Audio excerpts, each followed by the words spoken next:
شام ہو گئی لیکن کرنل زرگام واپس نہ آیا۔ صوفیہ کی سمجھ میں نہیں آ رہا تھا کہ کیا کرے۔ ڈکسن بار بار زرگام کے متعلق پوچھتا تھا۔ ایک آدھ بار اس نے یہ بھی کہا کہ شاید اب زرگی اپنے دوستوں سے گھبرانے لگا ہے۔ اگر یہ بات تھی تو اس نے صاف صاف کیوں نہیں لکھ دیا؟ صوفیہ اس بکھلاہٹ میں یہ بھی بھول گئی کہ عمران نے اسے کچھ ہدایات دی تھی، جن میں سے ایک یہ بھی تھی کہ انور اور عارف موجودہ حالات کے متعلق مہمانوں سے کوئی گفتگو نہ کریں۔ صوفیہ انور اور عارف سے اس کا تذکرہ کرنا بھول گئی، اور پھر جس وقت عارف سے حماقت سرزد ہوئی تو صوفیہ وہاں موجود نہیں تھی۔ وہ باورچی خانے میں باورچیوں کا ہاتھ بٹا رہی تھی اور عمران باتیں بنا رہا تھا۔ ڈکسن وغیرہ برآمدے میں تھے۔ انور بارتوش سے رافیل کی تصویروں کے متعلق گفتگو کر رہا تھا۔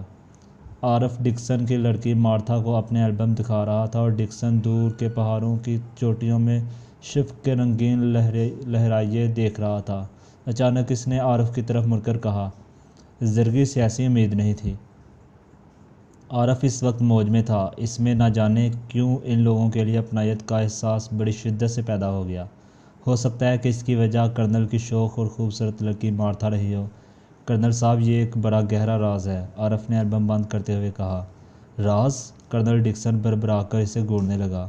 جی ہاں، وہ تقریباً 15-20 دن سے سخت پریشان تھے۔ اس دوران میں ہم لوگ رات بھر جاگتے رہے ہیں۔ انہیں کسی کا خوف تھا۔ وہ کہتے تھے کہ میں کسی وقت بھی کسی حادثے کا شکار ہو سکتا ہوں، اور نہ جانے کیوں وہ اسے راز ہی رکھنا چاہتے تھے۔ بڑی عجیب بات ہے، تم لوگ اس پر بھی اتنے اطمینان سے بیٹھے ہو، کرنل اچھل کر کھڑا ہوتا ہوا بولا۔ بارتوش اور انور انہیں گھورنے لگے۔ انور نے شاید ان کی گفتگو سن لی تھی، اس لیے وہ عارف کو کھا جانے والی نظروں سے گھور رہا تھا۔ حالانکہ اسے بھی اس بات کو مہمانوں سے چھپانے کی تاکید نہیں کی تھی، لیکن اسے کم از کم اس کا احساس تھا کہ خود کرنل زرگام ہی اسے راز رکھنا چاہتا ہے۔ صوفیہ کہاں ہے؟ کرنل ڈکسن نے عارف سے کہا۔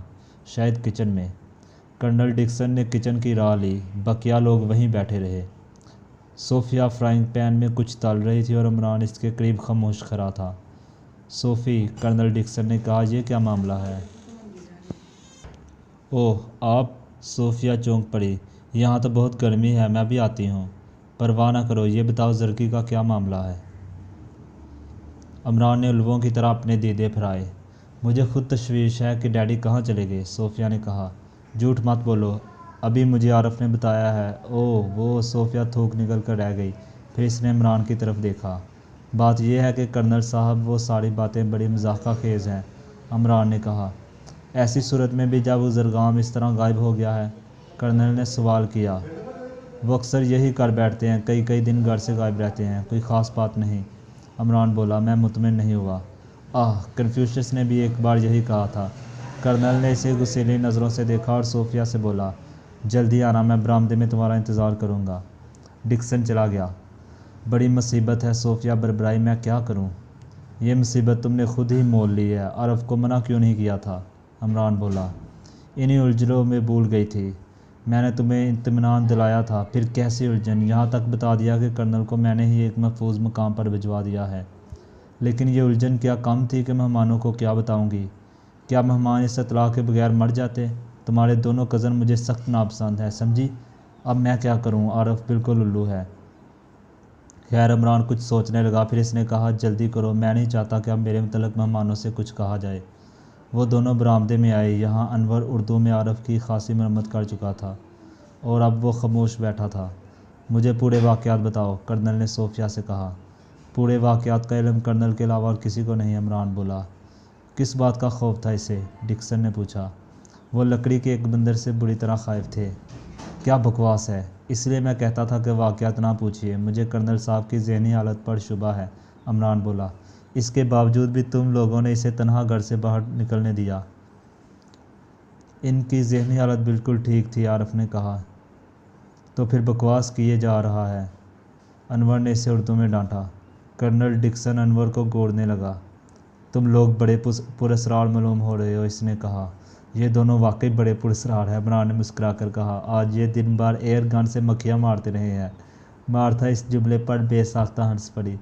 ان سے زیادہ پراسرار تم ہو، کرنل نے طنزیہ لہجے میں کہا۔ جی ہاں، عمران نے آہستہ سے سر ہلا کر کہا، مکھیاں مارنے کا مشورہ میں نے ہی دیا تھا۔ دیکھیے میں بتاتی ہوں، صوفیہ نے کہا، مجھے حالات کا زیادہ علم نہیں۔ ڈیڈی کو ایک دن ڈاک سے ایک پارسل ملا۔ جسے کسی نامعلوم آدمی نے بھیجا۔ پارسل سے لکڑی کا ایک چھوٹا سا بندر برآمد ہوا اور اسی وقت سے ڈیڈی پریشان نظر آنے لگے۔ اس رات انہوں نے ٹہل کر صبح کی اور پھر پوری طرح مسلح تھے، اور دوسرے دن انہوں نے 8 پہاڑی ملازم رکھے جو رات بھر رائفلیں لیے عمارت کے گرد پہرا دیا کرتے تھے۔ ڈیڈی نے ہمیں صرف اتنا ہی بتایا کہ وہ کسی قسم کا خطرہ محسوس کر رہے ہیں۔ اور اس بندر کا مطلب کیا تھا؟ بارتوش نے پوچھا، جو اب تک خاموش ان کی گفتگو سن رہا تھا۔ ڈیڈی نے اس کے متعلق ہمیں کچھ نہیں بتایا۔ ہم اگر زیادہ اصرار کرتے تو وہ خفا ہو جایا کرتے تھے۔ لیکن تم نے ہم سے یہ بات کیوں چھپانی ہی چاہی؟ ڈکسن نے پوچھا۔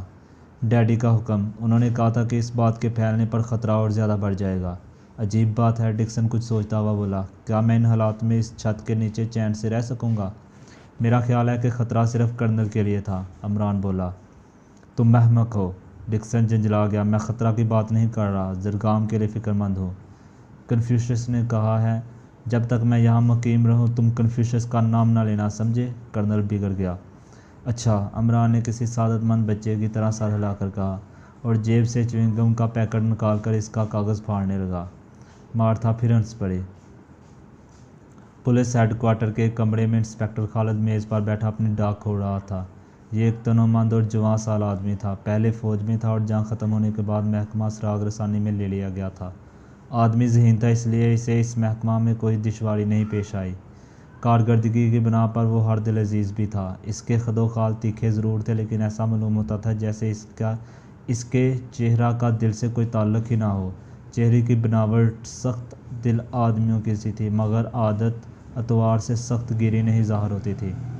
اپنی ڈاک دیکھنے کے بعد اس نے کرسی کی پشت سے ٹیک لگائی ہی تھی کہ میز پر رکھے ہوئے فون کا بزر بل اٹھا۔ یس، اس نے ریسیور اٹھا کر ماؤتھ پیس میں کہا۔ او اچھا، میں بھی حاضر ہوا۔ وہ اپنے کمرے سے نکل محکمے کے ڈی ایس کے کمرے کی طرف روانہ ہو گیا۔ اس نے دروازے کی چک ہٹائی۔ آ جاؤ، ڈی ایس نے کہا، پھر اس نے کرسی کی طرف اشارہ کیا۔ انسپکٹر خالد بیٹھ گیا۔ میں نے ایک پرائیویٹ کام کے لیے تمہیں بلایا ہے، فرمائیے۔ فیڈرل ڈپارٹمنٹ کے کیپٹن فیاض کا ایک نجی خط میرے پاس آیا ہے۔ کیپٹن فیاض؟ خالد کچھ سوچتا ہوا بولا۔ جی ہاں، شاید میں انہیں جانتا ہوں۔ ان کا ایک آدمی یہاں آیا ہے۔ وہ چاہتے ہیں کہ اسے جس قسم کی مدد کی ضرورت دی جائے۔ اس کا نام علی عمران ہے۔ وہ اور کرنل زرگام کے ہاں مقیم ہے۔ کس سلسلے میں آیا ہے؟ یہ بھی اسی آدمی سے معلوم ہو سکے گا، اور یہ رہا اس کا فوٹو۔ ڈی ایس نے میز کی دراز سے ایک تصویر نکال کر خالد کی طرف بڑھائی۔ بہت اچھا، خالد تصویر پر نظریں جمائے بولا، میں خیال رکھوں گا۔ اچھا، دوسری بات، ڈی ایس نے اپنے پائپ میں تمباکو بھرتے ہوئے کہا، شفٹن کے کیس میں کیا ہو رہا ہے؟ یہ ایک مستقل درد سر ہے، خالد نے طویل سانس لے کر کہا۔ میرا خیال ہے کہ اس میں جلدی کامیابی نہیں ہوگی۔ کیوں؟ ہم یہ بھی نہیں جانتے کہ شفٹن کو یہ ایک فرد ہے یا جماعت، اور اس شفٹن کی طرف سے جتنے لوگوں کو بھی دھمکی کے خطوط ملے ہوئے ہیں وہ اب تک تو زندہ ہیں، اور نہ ان میں سے ابھی تک کسی نے یہ اطلاع دی کہ ان سے کوئی رقم وصول کر لی گئی ہے۔ میں سوچتا ہوں ممکن ہے کوئی شریر طبیعت آدمی خواہ مخواہ سنسنی پھیلانے کے لیے ایسا کر رہا ہے۔ قریب شہر کے ہر بڑے آدمی کو اس قسم کے خطوط ملے ہیں، اور ان میں کسی بڑی رقم کا مطالبہ کیا گیا ہے۔ کوئی ایسا بھی ہے جس نے اس قسم کی شکایت نہ کی ہو؟ ڈی ایس نے مسکرا کر پوچھا۔ میرا خیال ہے کہ شاید کوئی بچا ہو، خالد نے کہا۔ ذہن پر زور دو، ہو سکتا ہے کہ کوئی شاید رہ ہی گیا ہو۔ کرنل زرگام، ڈی ایس نے مسکرا کر کہا، اس کی طرف سے ابھی تک اس قسم کی کوئی اطلاع نہیں ملی، حالانکہ وہ بہت مالدار آدمی ہے۔ اوہ، اور اب سمجھنے کی کوشش کرو، ڈی ایس نے کہا۔ کرنل زرگام اس قسم کی کوئی اطلاع نہیں دیتا، اور فیڈرل ڈپارٹمنٹ کا سپرنٹینڈنٹ ایک ایسے آدمی کے لیے ہم سے امداد کا طالب ہے جو کرنل زرگام ہی کے یہاں مقیم ہے، کیا سمجھے؟ تب تو ضرور کوئی خاص بات ہے۔ بہت ہی خاص، ڈی ایس نے منہ سے پائپ نکال کر کہا۔ میرا خیال ہے کہ تم خود ہی اس آدمی سے، کیا نام، عمران سے ملو۔ میں ضرور ملوں گا، مگر معلوم نہیں وہ کون اور کس قسم کا آدمی ہے۔ بہرحال یہ تو ملنے ہی پر معلوم ہو سکے گا، ڈی ایس نے کہا، اور اپنے میز پر رکھے ہوئے کاغذات کی طرف متوجہ ہو گیا۔ رات کے کھانے پر میز کی فضا بڑی سرگوار تھی۔ انہوں نے بڑی خاموشی سے کھانا ختم کیا اور پھر کافی پینے کے لیے برآمدے میں جا بیٹھے۔ صوفی، کرنل ڈکسن بولا، میں کہتا ہوں کہ پولیس کو اس کی اطلاع ضرور دینی چاہیے۔ میری بھی یہی رائے ہے، بارتوش نے کہا۔ وہ بہت کم بولتا تھا۔ میں کیا کروں؟ صوفیہ نے اکتائے ہوئے لہجے میں کہا۔ ڈیڈی اس معاملہ کو عام نہیں کرنا چاہتے، پولیس کے تو سرے سے خلاف ہیں، انہوں نے ایک بار یہ بھی کہا تھا کہ اگر میں کبھی اچانک غائب ہو جاؤں تو تم لوگ فکر مند مت ہونا، میں خطرہ دور ہوتے ہی واپس آ جاؤں گا، لیکن پولیس کو اس کی اطلاع ہرگز نہ ہو۔ عمران نے صوفیہ کی طرف تعریفی نظروں سے دیکھا۔ زرگام ہمیشہ پراسرار رہا ہے، کرنل ڈکسن بربرایا۔ یہاں سبھی پراسرار ہیں، عمران نے کہا اور مارتھا کی طرف دیکھ کر ہنسنے لگا۔ میں سچ کہتا ہوں کہ تمہیں ابھی تک نہیں سمجھ سکا، کرنل نے عمران سے کہا۔ مجھے حیرت ہے کہ زرگام نے تمہیں اپنا سیکرٹری کیسے بنا رکھا ہے، وہ تو بہت غصہ ور ہے۔ میں نے کنفیوشس کے اقوال سنایا کرتا ہوں، عمران نے سنجیدگی سے کہا۔ تم نے پھر اس کا نام لیا؟ کیا تم مجھے چراتے ہو؟ کرنل بفر گیا۔ نہیں انکل، صوفیہ جلدی سے بولی، یہ ان کی عادت ہے، گندی عادت ہے۔ عمران لاپرواہی سے کافی پیتا رہا۔ یہ MSc اور PhD ہیں، عارف ہنس کر بولا۔ پھر تم نے بکواس شروع کی، انور نے دانت پیس کر کہا۔ بولنے دو، میں برا نہیں مانتا، کنفیوشس۔ ارے نہیں، عمران نے کہا اور بکھلاہٹ کی ایکٹنگ کے ساتھ اپنا منہ دونوں ہاتھوں سے بند کر لیا۔ مارتھا اور صوفیہ ہنس پڑی اور اس بار کرنل بھی ہنسنے لگا۔ بارتوش کا چہرہ بنجر کا بنجر ہی رہا، خفیف سی مسکراہٹ کی جھلک بھی دکھائی نہ دی۔ دفعتاً انہوں نے پھاٹک پر قدموں کی آواز سنی، آنے والا ادھر ہی آ رہا تھا۔ وہ اندھیرے میں آنکھیں پھاڑنے لگے۔ باغ کے آخری سرے پر کافی اندھیرا تھا، برآمدے میں لگے ہوئے بلبوں کی روشنی وہاں تک نہیں پہنچتی تھی۔ پھر آنے والے کی ٹانگیں دکھائی دینے لگی، کیونکہ اس نے راستہ دیکھنے کے لیے ایک چھوٹی سی ٹارچ روشن کر رکھی تھی۔ آنے والا روشنی میں آ گیا۔ وہ ان سب کے لیے اجنبی ہی تھا، ایک تنومند آدمی جس نے کتھئی سورج کا سوٹ پہن رکھا تھا۔ معاف کیجیے گا، اس نے برآمدے کے قریب آ کر کہا، شاید میں مخل ہوا۔ کیا کرنل صاحب تشریف رکھتے ہیں؟ جی نہیں، صوفیہ جلدی سے بولی، تشریف لائیے۔ آنے والا ایک کرسی پر بیٹھ گیا۔ صوفیہ بولی، وہ باہر گئے ہیں، کب تک تشریف لائیں گے؟ کچھ کہا نہیں جا سکتا، ہو سکتا ہے کل آ جائیں، ہو سکتا ہے ایک ہفتہ کے بعد ہو، یہ تو برا ہوا، اجنبی نے کہا اور چٹتی سی نظر حاضرین پر ڈالی۔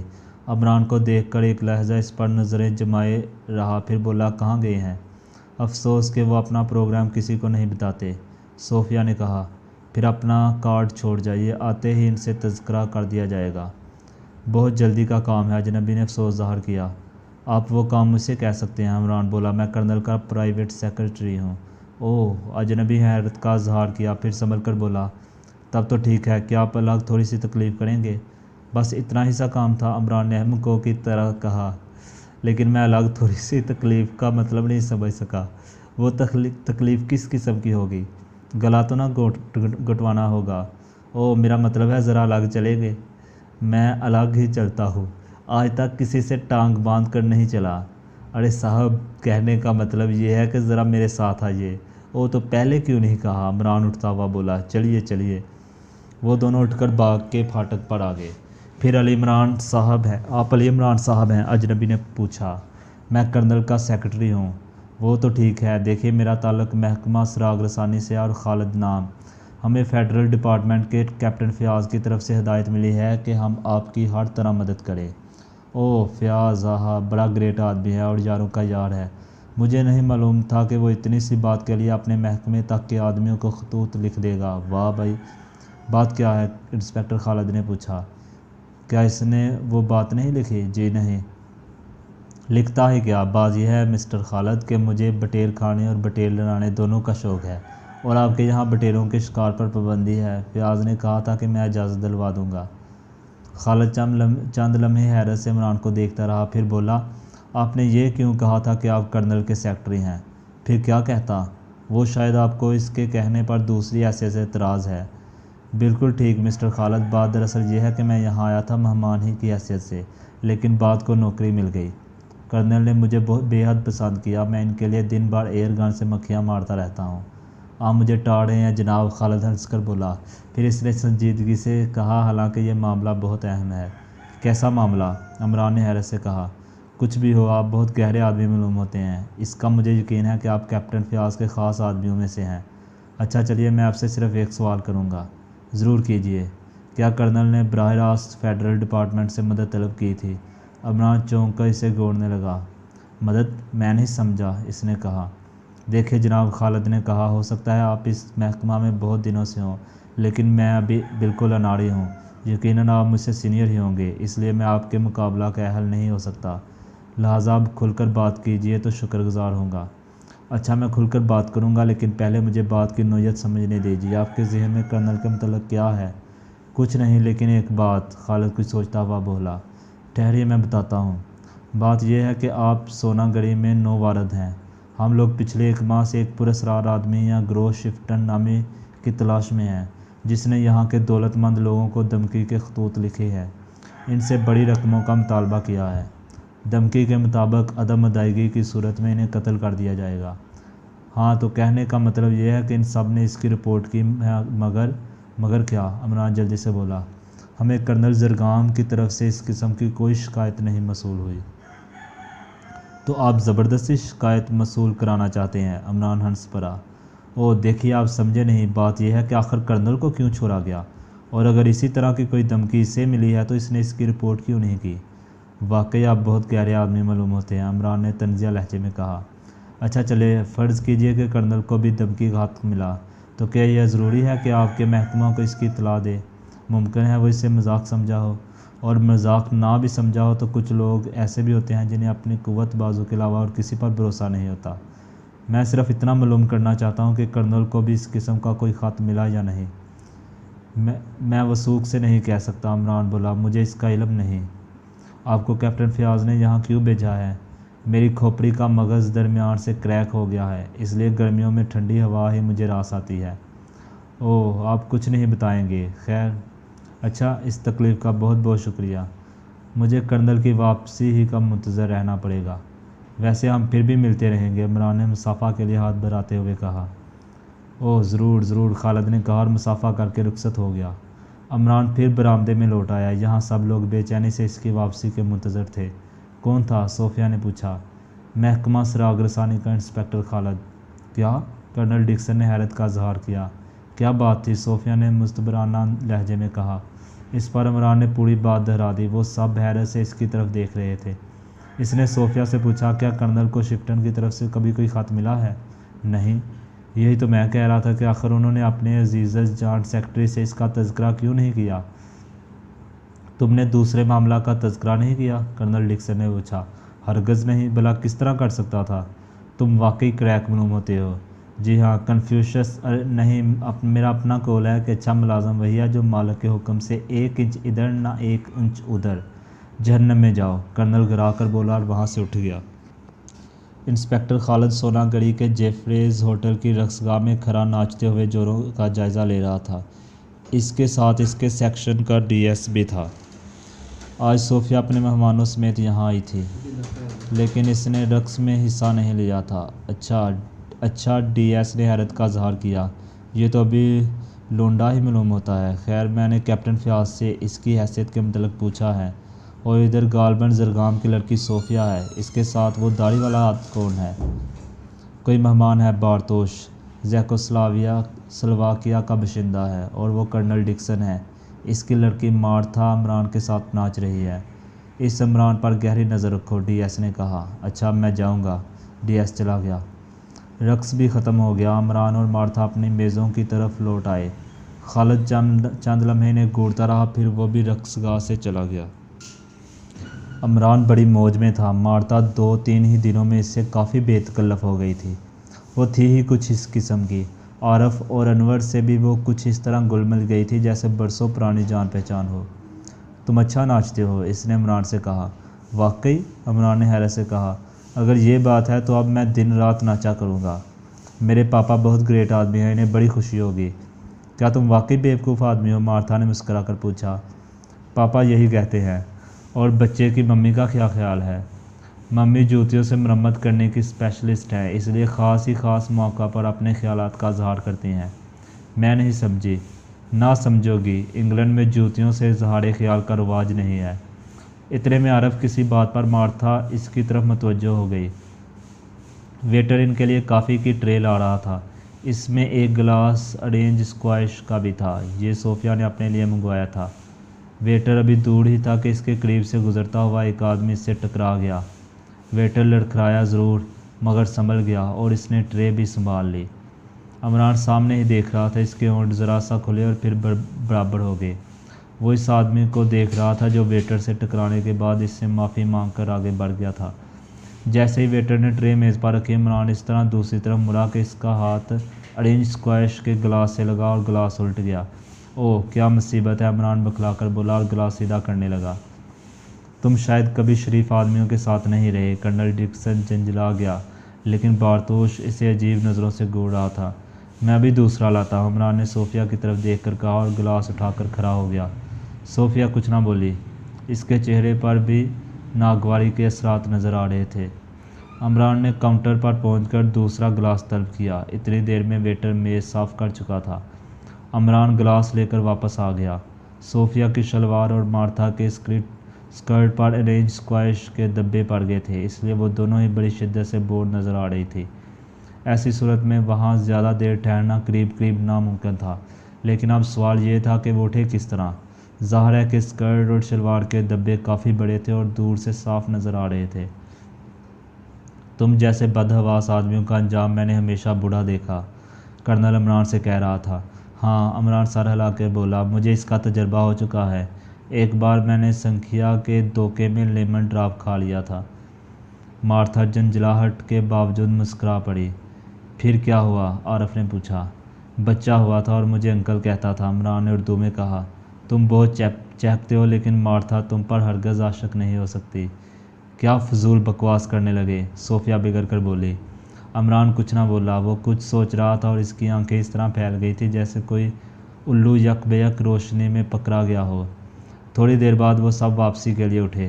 صوفیہ کی شلوار کا دھبا تو لمبے فراق کے نیچے چھپ گیا، لیکن مارتھا کے سفید اسکرٹ کا دھبا بڑا بدنما معلوم ہو رہا تھا۔ جو وہ اسٹیشن ویگن تک آئی، عمران کی وجہ سے جو بے لطفی ہو گئی تھی اس کا احساس ہر ایک کو تھا، لیکن صلواتیں سنانے کے علاوہ اور اس کا کوئی کر ہی کیا سکتا تھا۔ اسٹیشن ویگن کرنل زرگام کی کوٹھی کی طرف روانہ ہو گئی۔ رات کافی خوشگوار تھی اور مارتھا انور کے قریب ہی سیٹ پر بیٹھی ہوئی تھی، اس لیے انور نے گاڑی کی رفتار ہلکی ہی رکھی تھی۔ اچانک ایک سنسان سڑک پر انہیں 3 باوردی پولیس والے نظر آئے جو ہاتھ اٹھائے گاڑی کو رکوانے کا اشارہ کر رہے تھے۔ انور نے رفتار اور کم کر دی۔ اسٹیشن ویگن ان کے قریب پہنچ کر رک گئی۔ ان میں ایک سب انسپکٹر تھا اور 2 کانسٹیبل۔ سب انسپکٹر آگے بڑھ کر گاڑی کے قریب پہنچتا ہوا بولا، اندر کی بتی جلاؤ۔ کیوں؟ عمران نے پوچھا۔ ہمیں اطلاع ملی ہے کہ اس گاڑی میں بے ہوش لڑکی ہے۔ ہاں، عمران نے کہکا لگایا، بے شک ہے، بے شک ہے۔ انور نے اندر کا بلب روشن کر دیا اور سب انسپکٹر چندیائی ہوئی آنکھوں سے ایک ایک کی طرف دیکھنے لگے۔ عمران بڑی دلچسپی سے اس کے چہرے پر نظر جمائے ہوئے تھا۔ کہاں ہے؟ سب انسپکٹر گرجا۔ کیا میں بے ہوش نہیں ہوں؟ عمران ناک پر انگلی رکھ کر لچکتا ہوا بولا۔ میں بے ہوش ہوں، تبھی تو مردانہ لباس پہنتی ہوں۔ ہٹو بھی۔ صوفیہ، انور اور عارف بے تحاشا ہنسنے لگے۔ کیا بےہودگی ہے، سب انسپکٹر جلا گیا۔ لیکن کیا میں پوچھ سکتا ہوں کہ اس قسم کی اطلاع کہاں سے آئی؟ انور نے پوچھا۔ کچھ نہیں، جاؤ، وہ کوئی دوسری گاڑی ہوگی۔ سب انسپکٹر گاڑی کے پاس سے ہٹ گیا۔ گاڑی چل پڑی۔ مارتھا صوفیہ سے قہقہوں کی وجہ پوچھنے لگی، پھر وہ بھی ہنسنے لگی۔ پتہ نہیں کس قسم کا آدمی ہے، اس نے کہا۔ اسے توقع تھی کہ عمران اس پر کچھ کہے گا ضرور، لیکن عمران خاموش ہی رہا۔ وہ کسی گہری سوچ میں معلوم ہوتا تھا۔ ابھی زیادہ رات نہیں گزری تھی، اس لیے گھر پہنچ کر وہ سب کے سب کسی نہ کسی تفریح میں مشغول ہو گئے۔ انور اور بارتوش بلیئرڈ کھیل رہے تھے۔ کرنل اور عارف برج کھیلنے کے لیے صوفیہ اور مارتھا کا انتظار کر رہے تھے، جو لباس تبدیل کرنے کے لیے اپنے کمروں میں چلی گئی تھی۔ تھوڑی دیر بعد عمران نے مارتھا کے کمرے کے دروازے پر دستک دی۔ کون ہے؟ اندر سے آواز آئی۔ عمران، دی گریٹ فول۔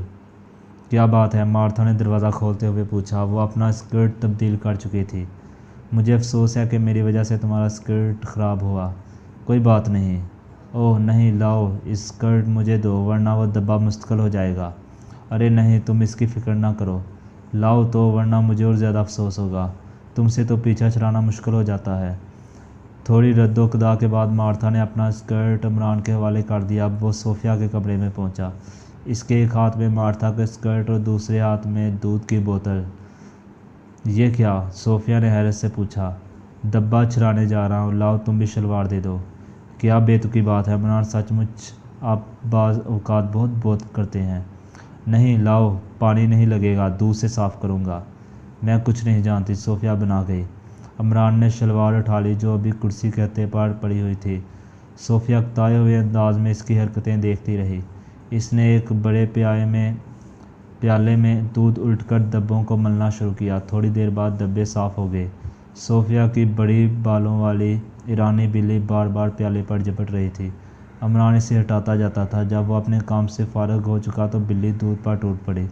اس بار عمران نے اسے نہیں روکا۔ کیا آپ پانی سے نہیں دھو سکتے تھے؟ آخر آپ کو اپنی بیوقوفی ظاہر کرنے کا اتنا شوق کیوں ہے؟ صوفیہ بولی۔